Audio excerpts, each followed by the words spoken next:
So here we are with another video from the topic straight lines. In my first video of straight lines, we discussed regarding what angle of inclination is, regarding slope of a line. Then we discussed regarding the condition for parallelism and perpendicularilism. Then we discussed regarding angles between two lines, and finally we discussed regarding the condition for solvability, conditions when 3 points are collinear. So these topics we discussed in my first video. Now in this video we are going to focus on what are the various forms of equation of a line, and this particular topic which we are going to start is the most important part from straight lines.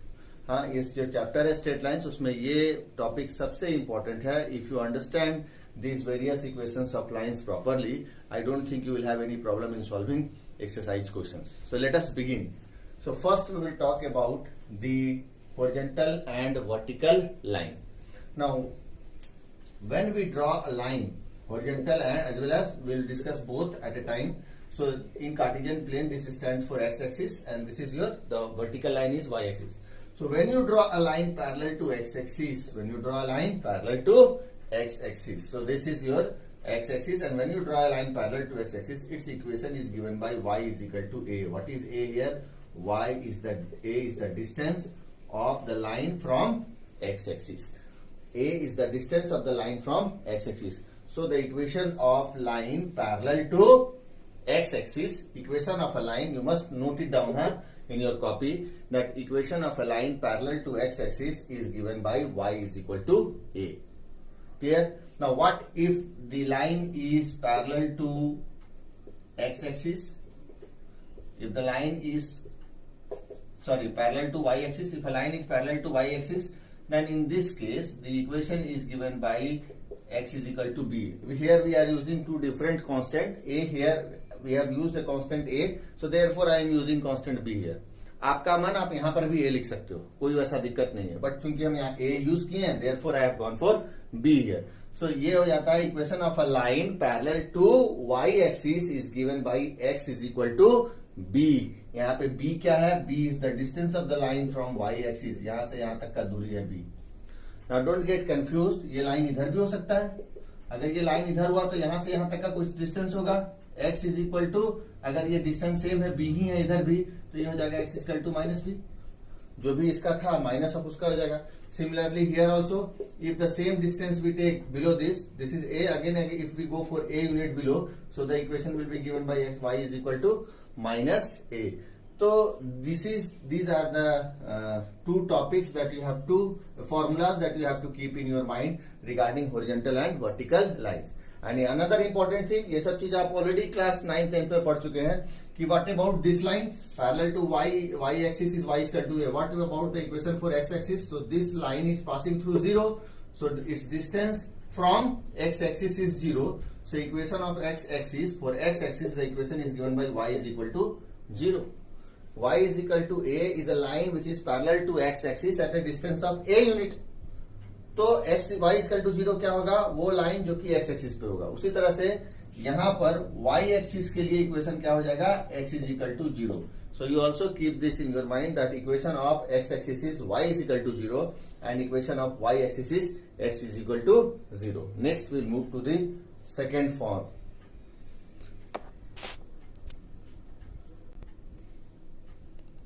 Now here we are with the second form, that is point slope form.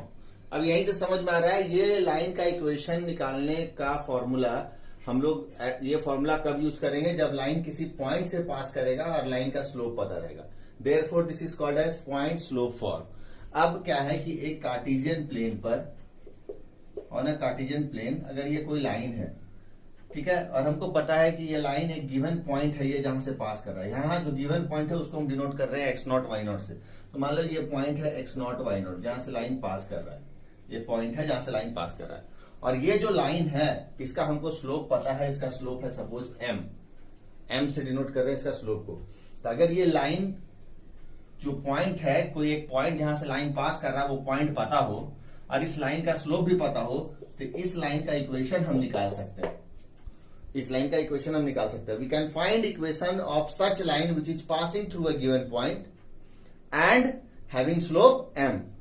क्या पता होना चाहिए कि line किस point से पास कर रहा है और लाइन का स्लोप क्या है। अगर ये दो चीज पता है तो इस लाइन का हम इक्वेशन फाइंड कर सकते हैं। इस लाइन का इक्वेशन फाइंड करने के लिए जो फॉर्मूला यूज करते हैं that is called as point slope formula. So the formula says that this equation of the line is given by y minus y naught by x minus x naught is equal to m. That means y minus y naught is equal to m times of x minus x naught. ये हो गया आपका formula, जहां पर x और y क्या है, very important thing to understand.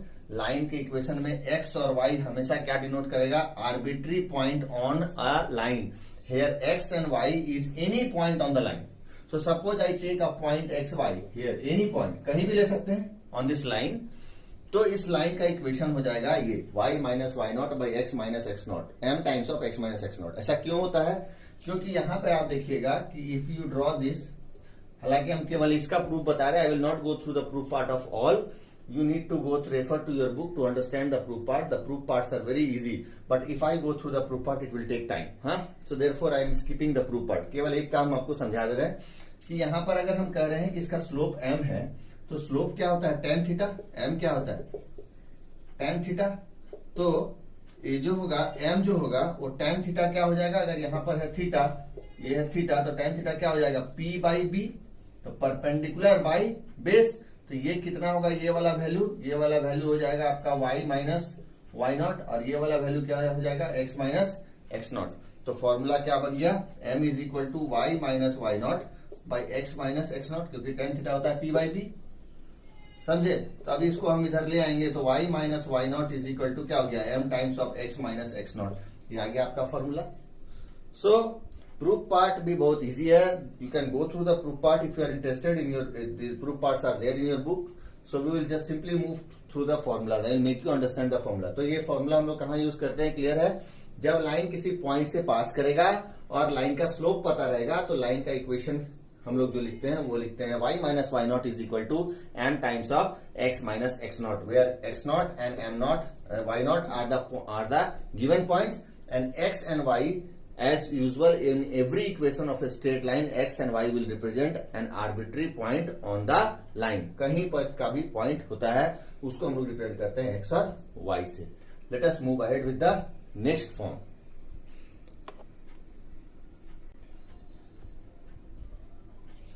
अब ये आते हैं 2 पॉइंट फॉर्म में। 2 पॉइंट फॉर्म मतलब क्लियर है, 2 पॉइंट से जब लाइन पास करेगा तो लाइन का इक्वेशन क्या होगा, यानी एक प्लेन पे on a Cartesian plane if we draw a line and if we know 2 points through which the line is passing, एक पॉइंट को मान लिए x1 y1 और एक पॉइंट को मान लिए x2 y2। ये 2 पॉइंट है जहां से ये लाइन पास कर रहा है, ये लाइन, और इस लाइन का हमको इक्वेशन फाइंड करना है।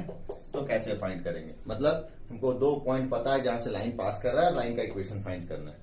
तो वेरी सिंपल। क्यों सिंपल क्यों है, क्योंकि ऑलरेडी इससे पहले हम 1 पॉइंट फॉर्म में पढ़े थे, y minus y one by x minus x one is equal to m, और m क्या होता है, स्लोप। ये हम पढ़े थे इससे पिछले वाले वीडियो में, लास्ट वीडियो में हम आपको समझाए हैं कि m कैसे निकालते हैं। कोई 2 पॉइंट से अगर लाइन पास कर रहा है तो m का फॉर्मूला होता है y2 minus y one by x2 minus x1। The formula for finding slope of a line when a line passes through 2 given points is y2 minus y one by x2 minus x1। तो m replace हो गया इससे, तो ये बन गया आपका formula y minus y one by x minus x1 is equal to y2 minus y one by x2 minus x1। Here क्या है, x1 y1 और x2 y2, ये 2 वैसा पॉइंट है जहां से लाइन पास कर रहा है, और xy as usual arbitrary point on the line, line के ऊपर का कहीं का भी पॉइंट x और y रिप्रेजेंट कर रहा है। तो ये फॉर्मूला होता है लाइन का इक्वेशन फाइंड करने के लिए जब लाइन कोई 2 गिवन पॉइंट से पास कर रहा हो। Next we will move to slope intercept form.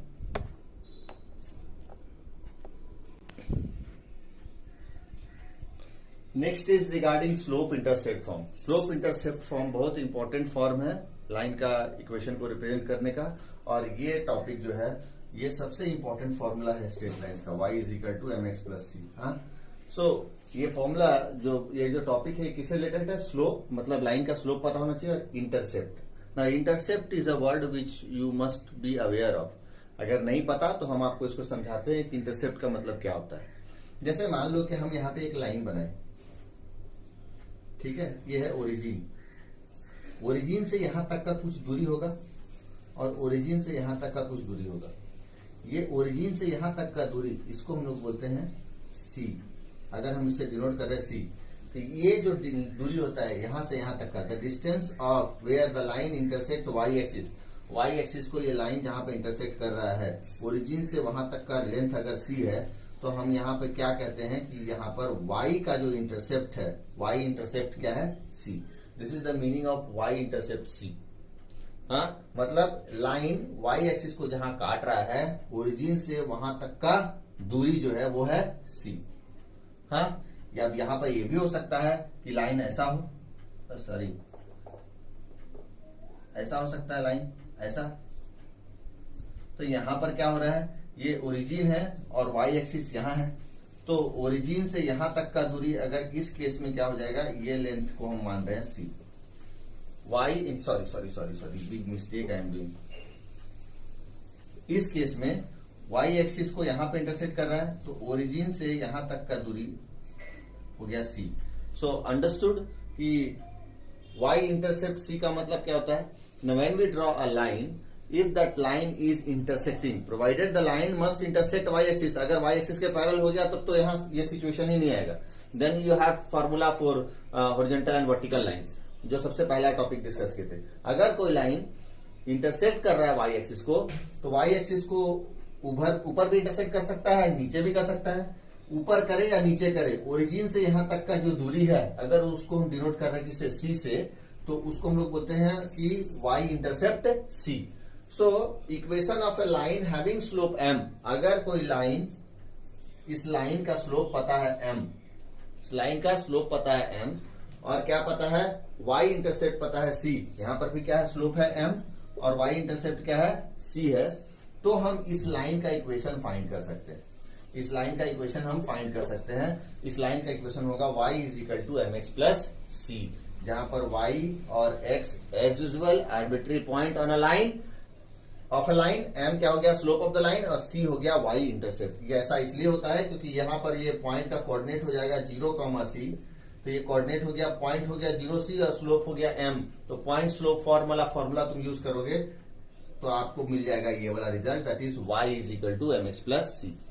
अब ये क्या कहता है, equation of a line having slope m and x intercept d। ना इन प्लेस ऑफ y, अगर x इंटरसेप्ट पता है, मान लो कि अब हमको ये नहीं पता, y का इंटरसेप्ट नहीं पता, क्या पता है, x का इंटरसेप्ट पता है, यानी कि यहां से यहां तक का लेंथ, इसको हम किससे डिनोट कर रहे हैं, d से, ये है d मान लो, ठीक है। यहां पर क्या है, ये नहीं पता, सपोज क्या पता है, x इंटरसेप्ट पता है, यहां से यहां तक का लेंथ को मान लिया हम d। तो अगर x का इंटरसेप्ट पता है, मतलब ओरिजिन से लाइन x एक्सिस को जहां पे काट रहा है वहां तक का दूरी d है, तो जो लाइन का इक्वेशन होगा, वो लाइन का इक्वेशन होगा y is equal to m times of x minus d, that is. और ये भी कैसे आएगा, प्रूफ अगर करना है तो वही तरीका, d है पॉइंट, इसका कोऑर्डिनेट पॉइंट हो जाएगा d,0, इसमें भी कोऑर्डिनेट पॉइंट क्या हो जाएगा, d,0, पॉइंट पता है और स्लोप है m, point slope formula use करो तो आपको ये इक्वेशन मिल जाएगा। So these two are the formulas which we will use when point and intercept, one of the intercept is given, either x intercept or y intercept. If y intercept is given, then the formula is y is equal to mx plus c, and I have, as I have told you, that this is the most important formula from straight line, है ना, मेरे समझ से ये सबसे important formula है straight line का, याद रखिएगा। और ये हो गया जब x इंटरसेप्ट पता है और लाइन का स्लोप पता है, तो लाइन का इक्वेशन का formula, that is y equal to m in bracket x minus d. यहाँ दोनों में अंतर है, यहाँ पे ये x प्लस सी ब्रैकेट में नहीं है, ठीक है, ये है m x प्लस सी अलग से, यहाँ पर है m times of x minus d. So these two formulas are related to slope intercept form. Next we move to intercept form. Now let us talk about intercept form. Equation of a line having x intercept a and y intercept b. पिछले वे में हम लोग क्या पढ़े, slope intercept form में क्या पढ़े, slope और कोई एक इंटरसेप्ट पता था, x का या y का। यहाँ पे दोनों इंटरसेप्ट पता है, x का भी और y का भी। दैट मीन्स कि अगर एक कार्टेशियन प्लेन में हम एक लाइन ड्रॉ कर रहे हैं, if we are drawing a line on a Cartesian plane, x axis, let this be y axis, so this is the point where the line is intersecting x, and x intercept is a, तो यहां से यहां तक का दूरी क्या है ए, और वाई इंटरसेप्ट है बी, लाइन वाई को इंटरसेप्ट कर रहा है यहां, तो यहां से यहां तक का लेंथ है बी, तो इसका कोऑर्डिनेट क्या हो जाएगा इस पॉइंट का ए कॉमा 0, इसका कोऑर्डिनेट पॉइंट क्या हो जाएगा 0 कॉमा बी। ठीक है, तो इस लाइन का जो इक्वेशन होगा, इसका इक्वेशन, वो जो इक्वेशन हम लोग फाइंड करने के लिए फॉर्मूला यूज करते हैं वो है ये formula, x by a plus y by b is equal to 1 will be the equation of the line. इस लाइन का इक्वेशन हो जाएगा x by x intercept plus y by y intercept is equal to 1। This is again one of the very important formula from the chapter straight lines. Straight lines का ये भी बहुत important formula है, y is equal to mx plus c एक बताएं, और ये दूसरा फॉर्मूला जो बहुत इंपॉर्टेंट है। एक्चुअली इंपॉर्टेंट तो सब है, लेकिन these are the formulas which we use frequently, बहुत ज्यादा यूज करते हैं हम लोग स्ट्रेट लाइन में ये सब फॉर्मूला का। तो और इसका भी आप आराम से प्रूफ निकाल सकते हो, 2 पॉइंट फॉर्म का फॉर्मूला लगा दो, दोनों पॉइंट पता है और लाइन का इक्वेशन आ जाएगा, आप देखिएगा आपको यही इक्वेशन मिलेगा। So this is about intercept form. Intercept here stands for both the intercept x as well as y. Next we move to the normal form. Now here we are with normal form. अब normal form को बड़ा आराम से और बहुत ध्यान देते हुए समझना पड़ेगा आपको। सी है, एक लाइन हम बना दिए ये, ठीक है, एक लाइन हम बना दिए, ये एक्स एक्सिस है, ये वाई एक्सिस है, ये ओरिजिन, ठीक। अब ये क्या कहता है, equation of a line having the length of perpendicular from the origin to the line as p. Origin से इस लाइन पे जो परपेंडिकुलर होगा, ये परपेंडिकुलर है मान लो, इसका लेंथ है पी। अंडरस्टूड? लाइन पे जो परपेंडिकुलर बनाए हैं ओरिजिन से, इसका लेंथ है पी। यहां पर मान लेते हैं, इस पॉइंट को मान लेते हैं ए, तो यहां पर कहने का मतलब है ओ ए का लेंथ है पी। अगर ये लेंथ पता है, मतलब distance of the line from origin अगर पता है, that is denoted by P here, and the angle which the line make, this line angle which the line angle which this normal make with positive direction of x axis। x axis का positive direction ये है और normal है, ये perpendicular इसको बोलते हैं, normal को ही बोलते हैं। So positive direction of x axis और नॉर्मल के बीच में जो एंगल बन रहा है ना, positive direction of x axis when measured, यहाँ पे एक चीज छूटा हुआ है, when measured in anti clockwise direction. जब एंटी क्लॉकवाइज डायरेक्शन में मेजर करते हैं, उस एंगल को डिनोट कर रहे हैं किससे, ओमेगा से। Here I need to add the angle which the normal makes with positive direction of x axis when measured